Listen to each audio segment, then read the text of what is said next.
오늘도 사연살롱을 찾아주셔서 감사합니다. 평범한 가정에서 아이를 키우고 있는 40대 남성입니다. 아픔이 있는 아이는 일찍 커버린다는 말이 있죠. 어쩌면 그 말은 저를 두고 하는 말인지도 모르겠네요. 전 슬픔을 참는 법을 일찍 깨달아 애어른처럼 성장했거든요. 제가 그렇게 성장할 수밖에 없었던 건 5살 때 할머니께 했던 질문이 계기가 됐어요. 할머니, 왜 나는 다른 애들처럼 엄마 아빠가 없어?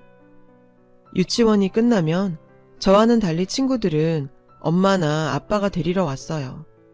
전 그걸 보며 의문이 들었죠. 제 해맑은 질문에 할머니께선 이렇게 대답하셨어요. 저기 멀리 미국으로 돈 벌러 갔어. 그런데 그 대답을 하는 할머니의 표정이 심상치 않았어요. 마치 저를 불쌍한 똥강아지 보듯 하셨거든요. 게다가 할머니 눈에는 금방이라도 쏟아질 듯한 눈물이 가득 고여 있었죠. 그날 이후 저는 할머니께 엄마 아빠에 대한 얘기를 묻지 않았어요. 제 질문이 할머니를 아프게 한다는 걸 알았거든요. 게다가 할머니 대답이 거짓말이라는 것까지 눈치채버렸죠. 그래서 엄마 아빠에 대해 묻기보다는 제 스스로 앨범을 뒤져서 엄마 아빠 사진이라도 찾아보기로 했어요. 그렇게 할머니 눈을 피해 몰래 사진을 찾다가 엄마 아빠로 추정되는 사람의 사진 한 장을 몰래 뽑아 옷장에 숨겨두었고 몰래 꺼내보곤 했죠. 아무리 할머니 할아버지께서 저를 사랑해 주신다고는 해도 친구들한테는 다 있는 부모님이 저한테만 안 계시다는 사실을 받아들이기는 힘들었거든요. 그리고 그건 어린 제게 그림자처럼 따라다니는 외로움이 되었어요. 벗어나려고 발버둥을 쳐도 벗어날 수 없었죠. 게다가 집에서는 부모님 얘기는 불문율과 같았기에 엄마 아빠의 부재에 대한 의문을 애써 외면하려고만 했어요. 어린 나이였음에도 말이죠. 하지만 엄마 아빠에 대한 그리움은 평생 제 발목을 붙잡았죠.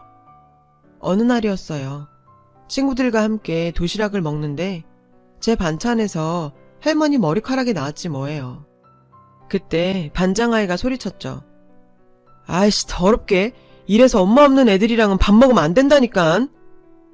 그리곤 제 도시락을 책상 밖으로 밀어버렸어요. 전 그 말에 이성을 잃고 그대로 주먹을 날렸어요.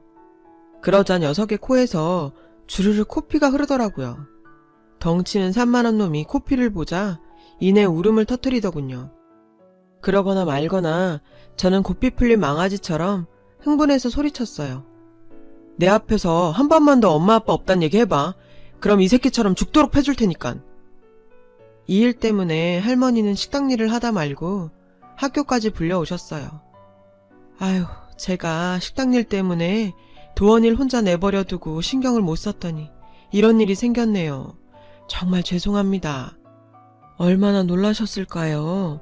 제가 앞으로 더 잘 가르치겠습니다. 자신의 딸뻘인 반장엄마 앞에서 할머니는 연신 허리 숙여 죄송하다고 사과하셨어요. 할머니는 어떻게든 그 친구 엄마 마음을 풀려고 갖은 애를 쓰셨는데 그때 할머니 뒷모습이 어찌나 작고 초라해 보이던지.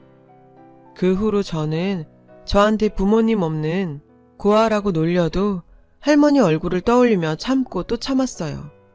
순간을 못 참고 제가 주먹을 날리면 속은 후련해지겠지만 할머니 마음은 찢어질 테니까요. 그래서 부모 없는 애라고 놀림받지 않도록 공부도 운동도 열심히 했어요. 기죽지 않으려고요. 할머니 밑에서 자란 아이도 이렇게 잘날 수가 있다는 걸 사람들한테 보여주고 싶었거든요. 그러던 어느 날 제 삶에 큰 변화가 찾아왔어요. 갑자기 삼촌네 가족들과 함께 살게 된 거예요. 잘 나가던 삼촌 사업이 크게 망해 집까지 팔게 된 모양이었죠. 졸지에 제 방은 없어지고 책상은 베란다로 밀려났어요. 그리고 할머니 할아버지와 살 때는 느껴보지 못한 눈칫밥을 먹게 되었고 저는 이 집에 머물러선 안 될 타인처럼 느껴지기 시작했죠. 엄마, 도원이 왜 아직도 여기 있어? 이제 그만 누나한테 보내. 누나 미국에서 식당 크게 한다며. 어느 날 안방에서 다투는 할머니와 삼촌의 대화를 엿듣게 된 저는 큰 충격에 빠졌어요.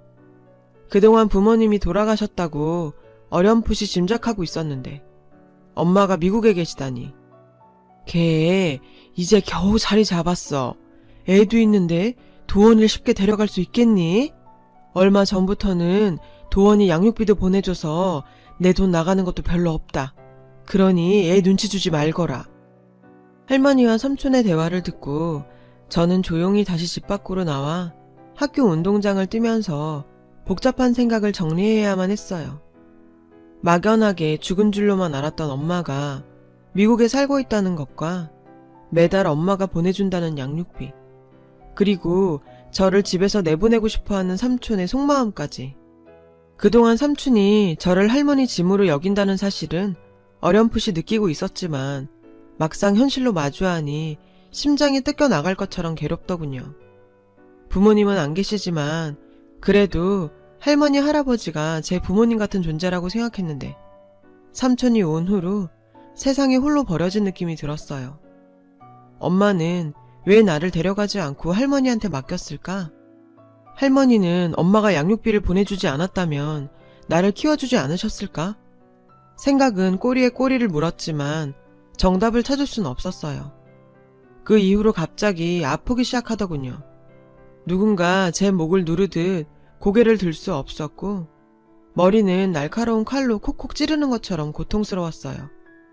모범생이었던 전 출석 일수를 채우지 못해서 졸업도 못할 위기에 처했고 늘 조퇴를 밥 먹듯이 하며 그저 방 안에 누워있어야만 했죠. 외숙모는 제 방에 와서 "넌 또 아프니?" 라며 한심하게 쳐다보며 나갔고 삼촌은 늘 하던 설거지와 집안일을 제가 하지 않자 외숙모가 내 몫의 집안일까지 하느라 힘들다며 방에 들어와 한바탕 잔소리를 하고 가더군요. 할아버지는 저 때문에 아까운 병원비 나간다며 남자 새끼가 그렇게 약게 빠진 정신력으로 어떻게 세상을 살아가겠냐며 호통치셨고요. 정말 하루하루가 지옥 같았어요. 죽으면 이 고통에서 벗어날까? 처음으로 자살까지 생각하게 됐어요. 그도 그럴 것이 병원에선 아무 이상 없다고 했는데 저는 마치 귀신에 씌인 것처럼 온몸이 덜덜 떨리면서 아팠거든요. 공부를 잘해 서울에 있는 대학을 목표로 공부하던 저는 갑자기 찾아온 원인 모를 고통 때문에 학업도 포기해야만 하는 위기에 처했죠. 그날도 담임선생님께 조퇴 허락을 받고 집에 와 방에 쓰러져 자고 있는데 누군가 옆에서 중얼거리는 소리가 들리더군요.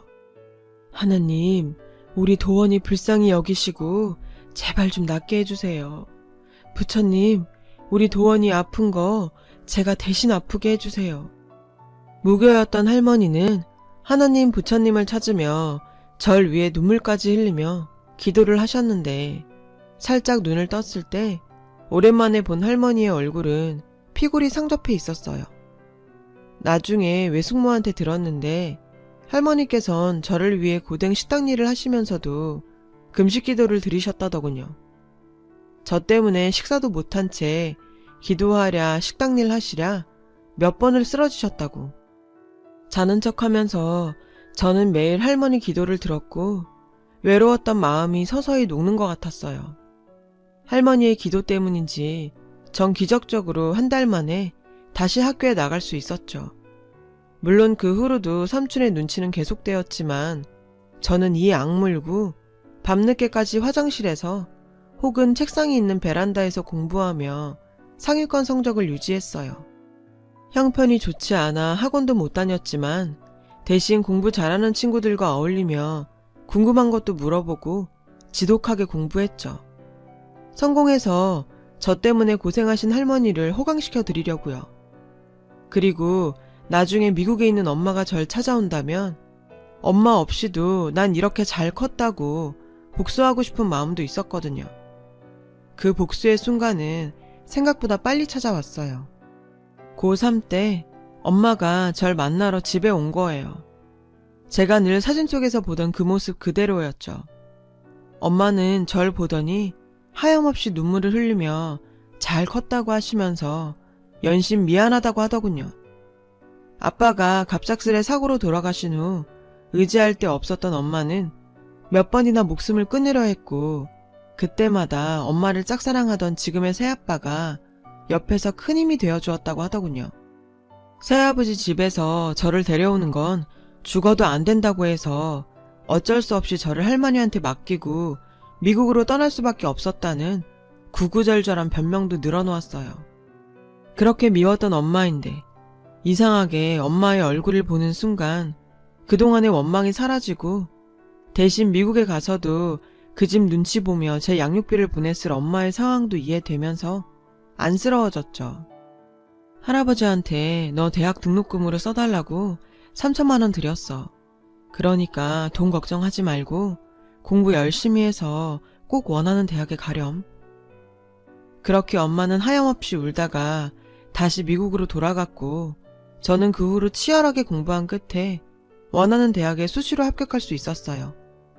하지만 대학 합격 후 청천벽력 같은 얘기를 듣게 되었죠. 네? 뭐라고요? 할아버지, 그게 무슨 말씀이세요? 제 돈이 왜 없어요? 엄마가 제 등록금으로 맡긴 3천만 원을 할아버지께서 삼촌 사업자금으로 주셨다는 거였어요. 그거 저 대학 갈 돈이잖아요. 할아버지가 무슨 자격으로 그 돈을 삼촌한테 주세요? 저 그 대학 가려고 얼마나 공부 열심히 했는데요. 할아버지가 용돈도 주지 않으셔서 옷도 제대로 못 입고 맨날 꼬질꼬질한 교복만 입고 다녔고요. 매점 갈 돈이 없어서 친구들 틈에 끼어서 간식도 얻어먹었어요. 그렇게 힘들게 자랐단 말이에요. 그런데 이제 와서 그 돈까지 뺏으세요? 그때까지 구석에서 말없이 담배만 피우시던 할아버지께서 제가 목에 핏대를 세우며 소리 지르자 오히려 저를 꼬집으시더군요. 이 은혜도 모르는 놈, 그게 왜 네 대학 등록금이야? 그동안 너 키우는데 돈이 얼마나 많이 들어갔는데 이 할애비 아니었음 넌 진작에 고아원에 갔어? 그럼 그냥 고아원에 보내지 그랬어요. 고아원에 있었음 삼촌 눈치도 안 보고 맘 편히 살았을 거고 원하는 대학도 갔을 거 아니에요. 그동안 착하게만 살아온 제 자신이 너무 억울해서 꾹꾹 눌렀던 말을 다 쏟아붓고 집을 나가려고 했어요. 그때 할머니께서 제 손을 잡고 펑펑 우시며 돈도 없는데 어딜 나가냐고 저를 붙잡으셨죠. 도원아, 미안하다. 돈은 어떻게든 할미가 마련해볼게. 그러니까 우선.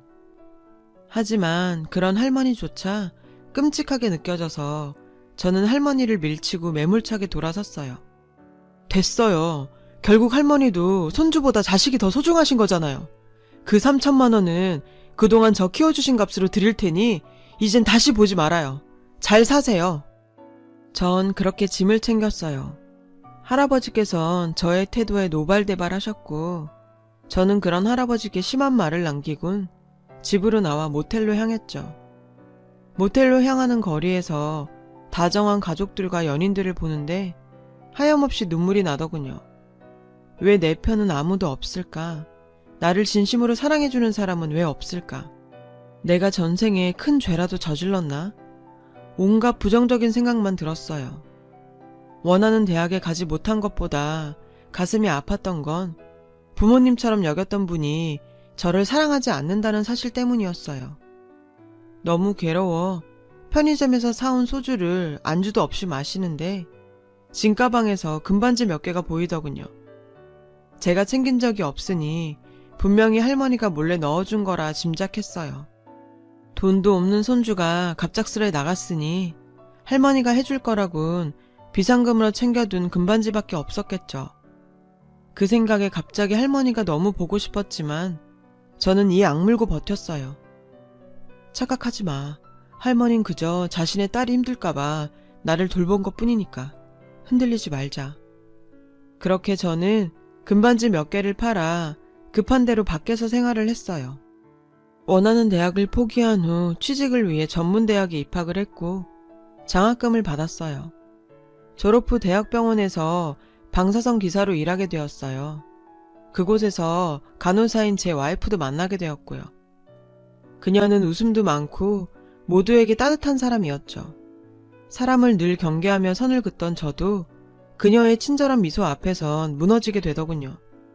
무뚝뚝하고 차갑게 굴던 절 웃게 만든 여자였어요. 오빠, 나랑 결혼할 거 아니야? 왜 집에 소개도 한번 시켜주질 않아? 중산층 집안에서 행복하게 자라온 그녀 눈엔 가족 이야기를 하지 않는 제가 이상했는지 묻더군요.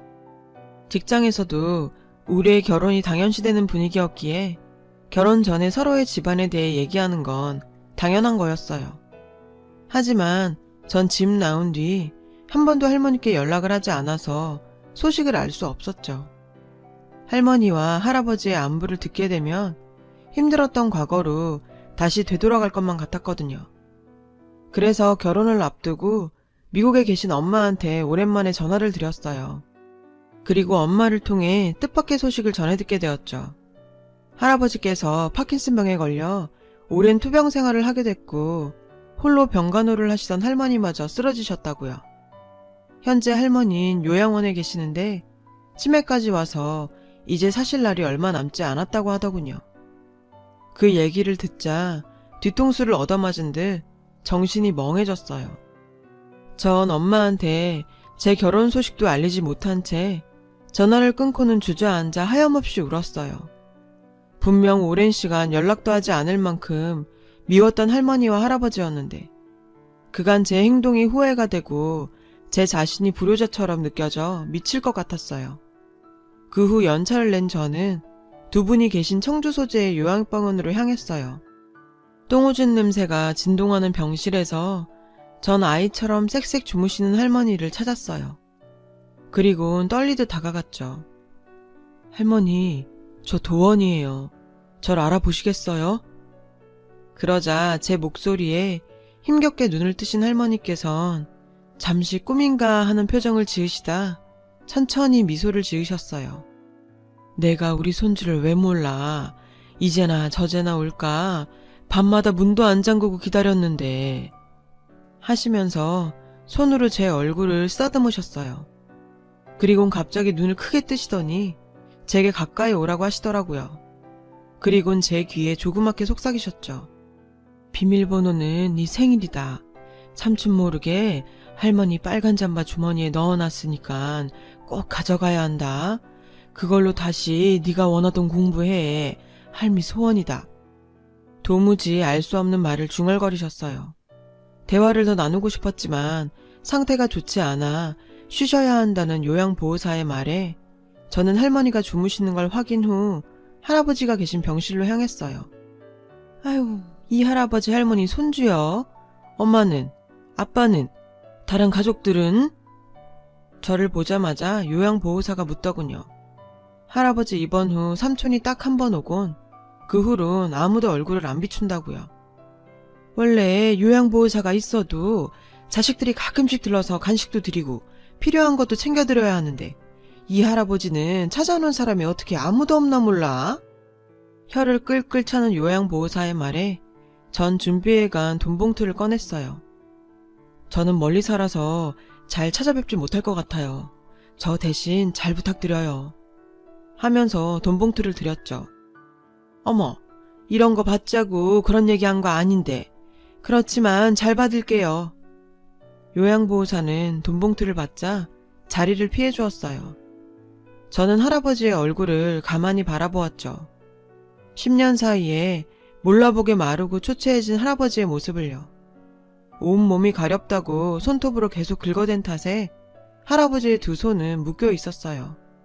할아버지께선 저를 알아보시고는 할아버지가 그리 미웠냐? 그렇게 연락 한 번 안 할 만큼? 내가 미안하다. 네 삼촌이 네 엄마가 맡기고 간 돈이 있는 걸 알고는 한 번만 도와달라고 사정을 하는데 외면할 수가 없었다. 몇 날 며칠 울면서 부탁하는 바람에 내가 잠시 정신이 나갔었지. 그래도 네 할미는 미워하지 말아라. 네가 집 나간 뒤로 하루도 편하게 자본 적이 없다. 네 할미. 네 대학 등록금 마련하겠다고 야간 일까지 하면서 악착같이 돈을 모으더라. 매일 은행에 가서 입금하는 것 같던데 통장 행방은 삼촌은커녕 나한테도 알려주지 않더구나. 그 통장은 도원이 네가 집에 돌아오면 직접 줘야 한다고. 말씀을 하시며 할아버지께서는 우셨어요. 네 할미 불쌍해서 어쩌냐. 평생 고생만 하다 이젠 죽게 생겼으니. 전 말없이 할아버지 손톱을 깎아드리고 병실을 나섰어요. 그리고는 오랜만에 살던 집을 찾았죠. 그 사이 집은 많이 허름해졌고 오랜 시간 인적이 뜸했는지 한기가 느껴지더군요. 안방으로 들어가자 화장대 위에는 할머니와 함께 찍은 제 졸업사진이 놓여 있었어요. 그 사진을 한참을 바라본 저는 할머니 말씀대로 옷장에서 빨간 점퍼를 찾아 주머니에 손을 넣어보았죠. 순간 주머니에서 낡은 통장 하나가 뚝 떨어지더군요. 통장을 열어보니 빼곡히 입금 내역이 찍혀 있었어요. 통장에 적힌 내역을 읽고 저는 주저앉아 오열하고 말았습니다. 온통 도원이 대학 등록금이라고 적혀 있었거든요. 그걸 보고 몇 시간을 울었던지, 할 줄 아는 거라곤 식당 일밖에 없던 그런 분이 이 돈을 벌기 위해 얼마나 몸이 부서져라 일하셨을까 생각하니 견딜 수가 없더라고요. 그렇게 그날은 여자친구 전화도 받지 않은 채 술을 진탕 마시며 괴로움을 잊어야만 했어요. 할머니는 결국 제 결혼식도 못 보시고 하늘나라로 가셨어요. 할머니께서 남기신 돈의 일부는 할아버지 병원비로 썼고 나머지는 제 아이들에게 남겨주려고 그대로 두었죠. 너희 외증조 할머니께선 이런 분이셨다고 알려주려고요. 어느덧 아이들도 자라 할머니가 계신 낙골당에 데리고 갔더니 왜 할머니 사진을 보고 우냐고 아이들이 묻더군요. 아빠가 할머니한테 받은 게 너무 많았는데 그걸 할머니가 하늘나라로 가신 뒤에야 알게 됐지 뭐야. 그게 너무 후회가 돼서. 그러자 큰애가 그러더군요. 아빠가 이렇게 할머니 앞에서 찔찔 짜는 걸 하늘나라에서 할머니가 보면 더 속상하시겠다. 어른처럼 말하는 아이의 말에 저는 그만 웃음을 터뜨렸어요. 어느새 우리 애가 이렇게 컸구나 하고요. 아이들이 커가면서 저는 할머니께서 저를 키우면서 느꼈던 감정이 무엇인지 깨닫게 되었어요.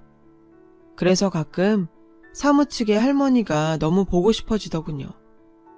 그럴 때마다 할아버지가 계신 요양병원에 가서 할아버지와 함께 할머니 얘기를 하며 그리움을 달래곤 해요.